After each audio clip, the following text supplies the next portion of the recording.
Hi, I'm Dr. Robin Koslowitz, YouTube's post-traumatic parenting expert. Today I'm going to take you through my ultimate beginning therapist gift guide.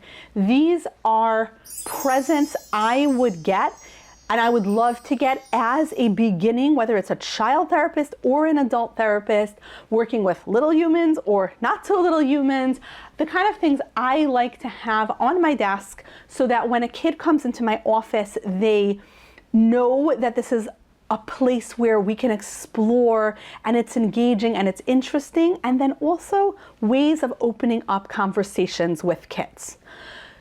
But first, if you are new to this channel, if you want to understand a little bit more about how a child psychologist like me, who is also a post-traumatic parent, thinks about all things trauma, psychotherapy, and parenting, and the intersections among these, if you want an understanding of how it works in a child psychologist's office, click subscribe below so you never miss another episode.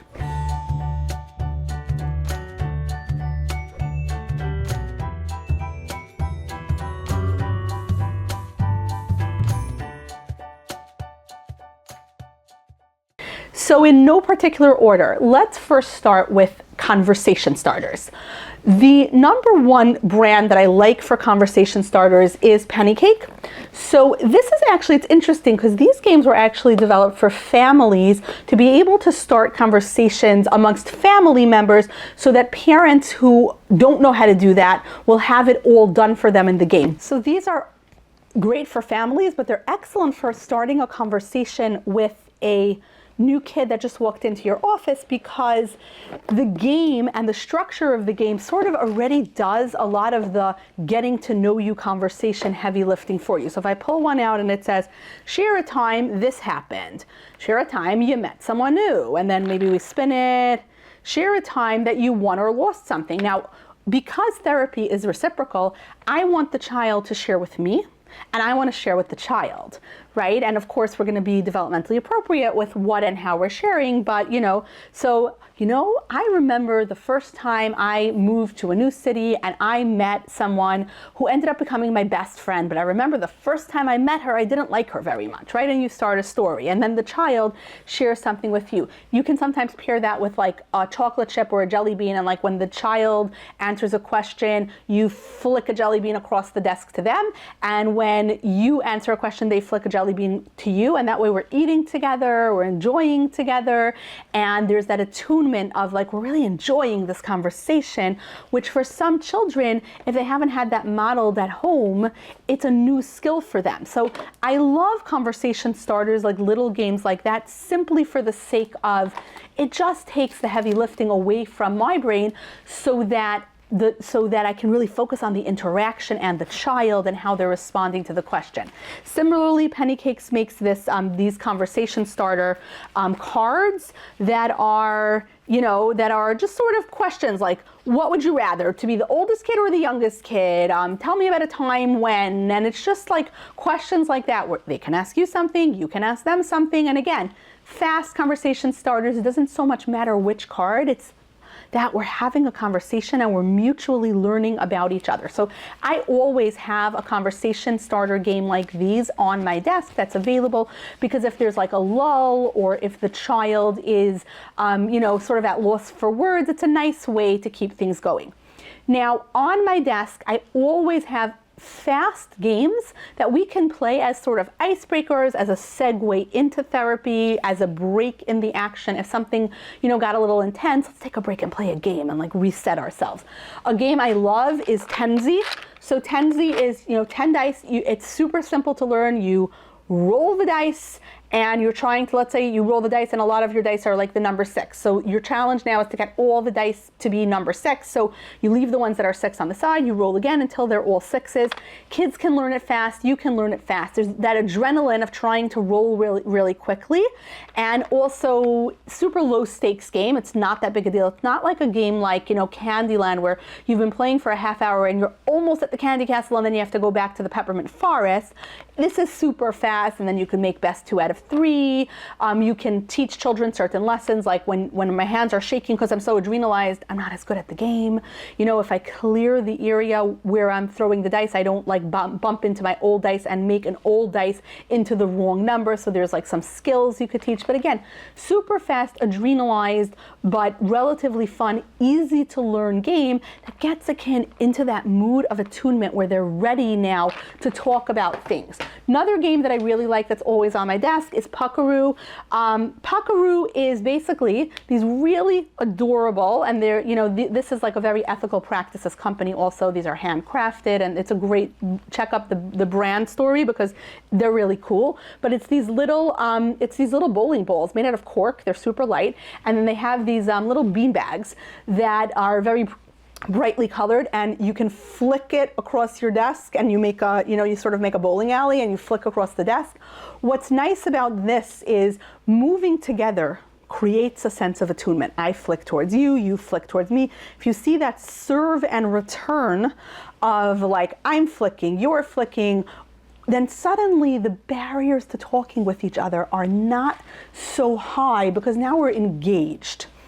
Moving on to shoulder activities. So something I really like to do in therapy is sometimes working together on something like a puzzle or a craft while we're talking enhances a sense of attunement. So I have a couple of brands and ones that I really want to shout out because they're very good quality. And what I hate is when you're trying to make a craft with a child and the craft falls apart, and or it's frustrating to use. Smart Labs has this whole tiny series, like this is tiny robots, but they have like tiny cooking, tiny art, tiny pottery. There's just like a ton of tinies. Super easy to learn how to use them. It's a relatively fast project. It takes like 10, 15, 20 minutes where you and the kid can work on it together, and you have a satisfying outcome that the child can go home with, or that the child can, you know, save, and then week after week you're going to continue working on it, but it's great quality. So I just want to shout that out because I absolutely hate it when the toy doesn't work very well. Another thing I like to do, another brand I like to shout out is the brand Make It Real. Make It Real is a brand that has a lot of like art sets, like bracelet making kits. Here's one of their, you can make these like keychains. These are called Linksos, and you can make these cute little keychains, and it's relatively easy to learn, but the finished product looks really impressive, which I like because I like kids to come home from therapy with something they made that looks good. And my shout out to them is their stuff is great quality. A child is not going home from therapy with this project they made and it disintegrates in the car ride home. That's so important because the foundation of therapy is trust. I want them to trust me. I want them to trust this relationship. And if we worked on something together and it breaks before you can even bring it home to show your parents, that erodes my trust. So there are certain brands that I actually do not recommend. I'm not going to say what they are because of that. Because if I'm a child psychotherapist, I'd rather invest a little bit more money in an art supply set where the art is going to work out and the child gets to make something that, you know, is not so all-consuming that we can't also talk, but comes out looking really good so they can come home with a project that they can be proud of. Because that shoulder-to-shoulder activity where we're crafting together and also talking really creates a sense of attunement where the child feels like, oh, this person gets me. This is a safe place. I can work on this project like week by week, or I can bring it home and be proud of it. But either way, this is working and I feel good about it. So I just really want to, you know, if you're a beginning therapist and you're investing in some art supplies, I really like Make It Real because their quality is really good. Another little like variation on that is when you're working with a kid and there's something they need to remember to do throughout their day. Like they need some sort of an affirmation to remind themselves, like to breathe or to think or to smile or to make eye contact or anything like that. I love using a bracelet or a keychain and making it. So this bracelet says be happy, but the idea of, the idea of like having the word breathe on a bracelet that you then bring to school, and every so often during the day you like look down and you remember, oh right, I'm going to do my deep breathing exercises right now.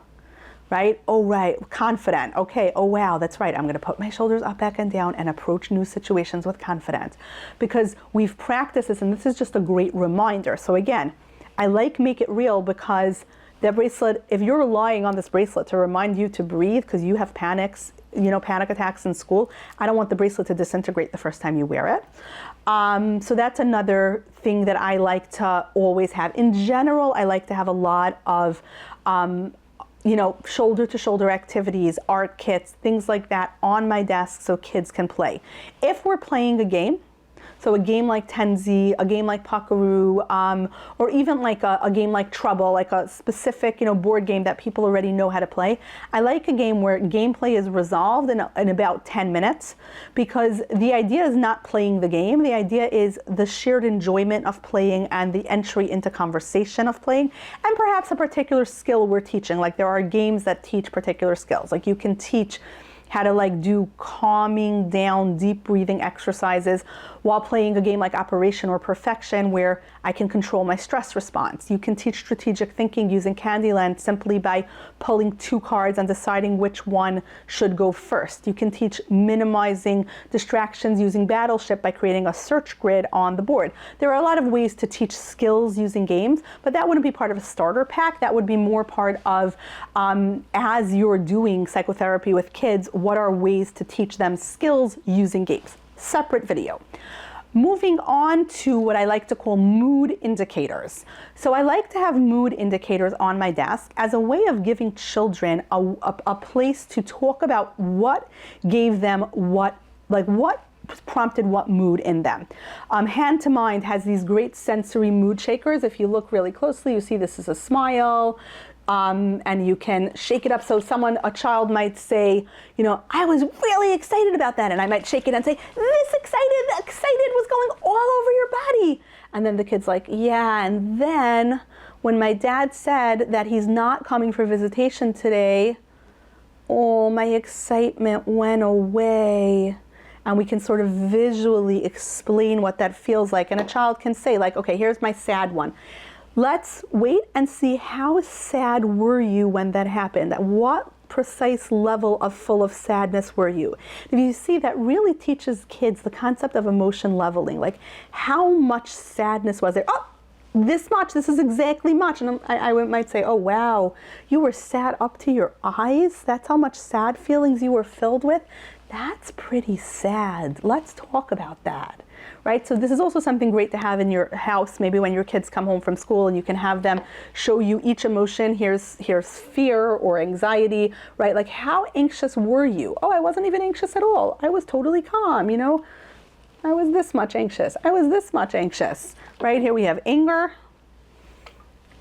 Right? So how angry were you? I was this much angry. I was this much angry. Really helpful. A similar idea, and this is actually going to bring me into the next concept, which is fidgets. But actually before that, I have one other toy that I love. This is Moodles.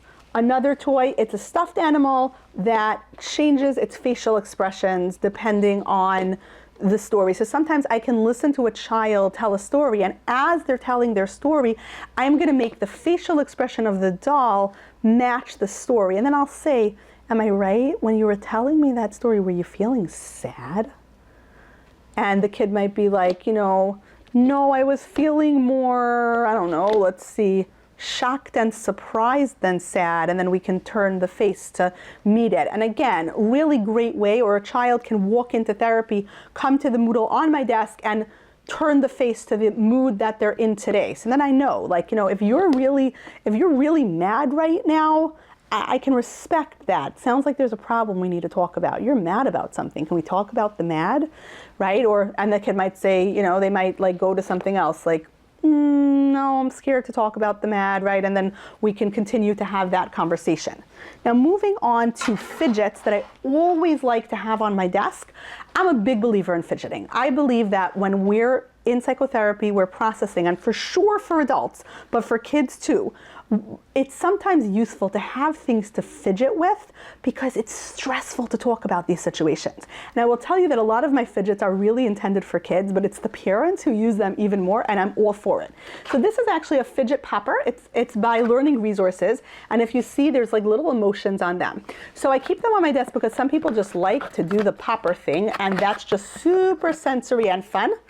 I order these so often because my therapists are always stealing them from my desk, so I keep ordering more, and they're like now in every single office in this practice, there's like a set of these because they're fun to fidget with, but then also we can communicate about emotions, so it serves two purposes. Going to fidgets that are just pure fidgets, this is Hexel.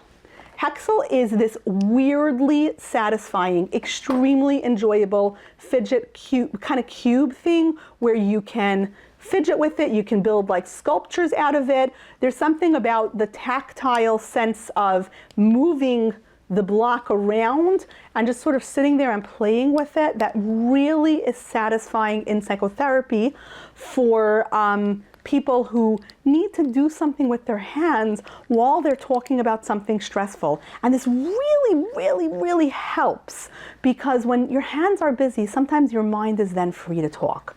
So this is another fidget that I really love.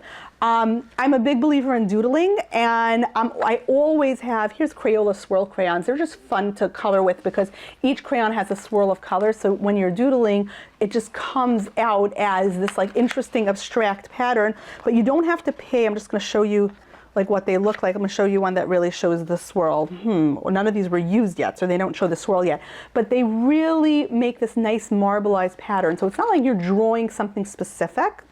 It's more like I'm just doodling on a paper as I'm talking to you, and that really helps me focus my attention and think about what I want to talk about.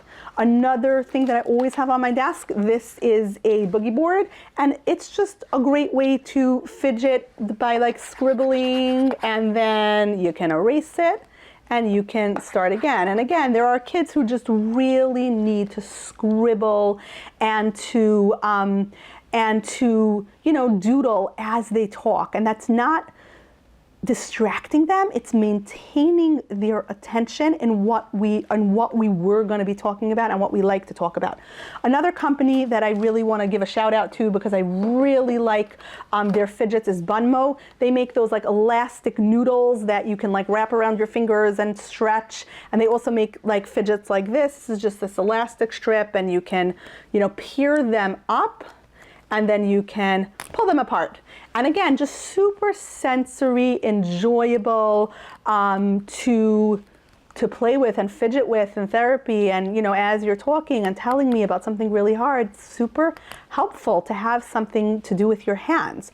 Another one that I don't think is available in stores yet, but I think it's going to be out by the time the holidays come. This is Crumples by Smart. It's just this little fidget. They actually come in much bigger. This is a sample one. They actually come in much larger. But again, having little fidgets on your desk when you're a therapist can really allow people to maintain their attention while they're talking to you. So that's my like ultimate beginning child psychotherapist starter guide. These are just the things that I literally pulled off my desk to show you that I use. They're there. Some people need fidgets, some people don't. Some people love them, some people don't. Some kids love playing a conversation starter game with you, but they will not play a board game with you.